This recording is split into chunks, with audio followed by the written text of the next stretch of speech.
Faire l'état des lieux de l'université de Kinshasa, c'est l'objectif de cette audience que le ministre de l'enseignement supérieur et universitaire Thomas Lowaka et la vice-ministre Liliane Banga ont accordé au comité de gestion de l'université de Kinshasa ce mardi. Conduit par le secrétaire général académique à l'absence de son recteur en mission, les membres du comité de gestion ont commencé par féliciter leurs excellences pour leur nomination à la tête de ces secteurs vitaux.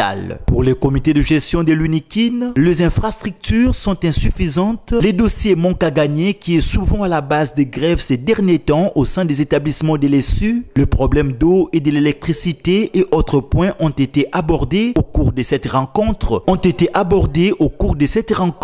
Pour le comité de gestion de l'UNIKIN, l'autorité de tutelle qui connaît mieux non seulement le Congo mais aussi les secteurs de l'enseignement supérieur et universitaire va trouver des solutions pour un bon fonctionnement des activités.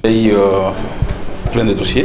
Nous avons le problème d'infrastructure, nous avons le problème d'électricité, nous avons le problème de l'eau, nous avons le problème qui concerne le personnel, donc le professeur, le scientifique, les administratifs ainsi que les étudiants.